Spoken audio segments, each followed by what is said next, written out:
अब बच्चों हम लैक्टोबैसिलाई जीवाणुओं के उपयोगों के बारे में जानेंगे कि कौन कौन से उपयोग होते हैं।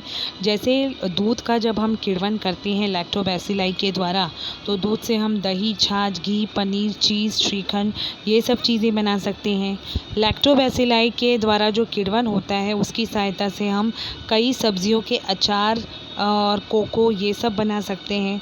इसके अलावा आपने जाना कि जब पाचन संस्थान में खराबी आती है तो ऐसे में डॉक्टर भी हमें दही और छाछ पीने के लिए कहते हैं, उसमें भी तो लैक्टोबैसिलाई ही मौजूद होता है, इसीलिए हमें डॉक्टर उसका छाछ और दही पीने का सुझाव देते हैं। अर्थात पाचन संस्थान के में यदि किसी प्रकार की कोई गड़बड़ी होती है तो लैक्टोबैसिलाई जो है उसे दूर करने में सहायक होता है। गाय भैंस जो खली खाते हैं तो उस खली में खटास पैदा करने के लिए इसी सूक्ष्मजीव का उपयोग होता है। इसके अलावा मद्यार्क यानी शराब बनाने के लिए और कुछ प्रकार की जो डबल रोटी होती है यानी ब्रेड जो बनाई जाती है उसे बनाने के लिए भी लैक्टोबैसिलाई का उपयोग होता है। अब यहाँ पर खोजिए के अंतर्गत हमें 2 प्रश्न यहाँ पूछे गए हैं, जिसमें पहला प्रश्न है लैक्टोबैसिलाई जीवाणु कितने उपयोगों को बढ़ावा देते हैं, और दूसरा प्रश्न भी यहाँ पर पूछा है। हम एक एक करके लेते हैं। पहला प्रश्न है लैक्टोबैसिलाई किन किन उद्योगों को बढ़ावा देता है, यानी इसके द्वारा हम क्या क्या बिजनेस, क्या क्या उद्योग कर सकते हैं। तो जैसे दूध से बनाई जाने वाली जो विभिन्न वस्तुएं होती हैं, जैसे कि चीज़, मक्खन, घी, खोवा, श्रीखंड, छाछ, पनीर, मिठाई, ये सब बनाने के लिए हमें लैक्टोबैसिलाई नामक जीवाणु की आवश्यकता होती है। इसके अलावा जो कोको, सिडार और सब्जियों के अचार ये सब बनाने के लिए भी हम इन उद्योगों में भी लैक्टोबैसिलाई का उपयोग कर सकते हैं।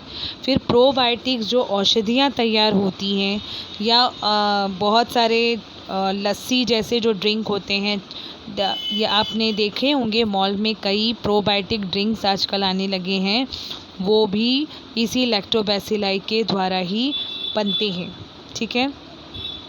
या शराब की निर्मित हो गया या वाइन उद्योग जो होता है, उन सभी में भी लैक्टोबैसिलाई की आवश्यकता होती है। अब हम दूसरे प्रश्न की तरफ बढ़ेंगे। दूसरा प्रश्न है प्रचुर मात्रा में दूध उपलब्ध जहाँ पर होता है, जिन प्रदेशों में प्रचुर मात्रा में दूध उपलब्ध होता है वहाँ पर कौन कौन से गृह उद्योग और कारखाने जो हैं वो शुरू किए जा सकते हैं। ठीक है।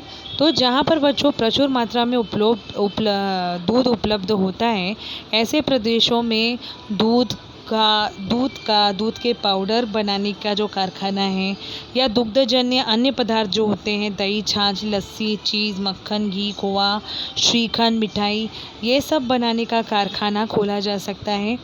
इसके अलावा जो प्रोबायोटिक दही बनती है, प्रोबायोटिक दही से बनने वाले जो पेय बनते हैं वो सब बनाने का कारखाना शुरू किया जा सकता है।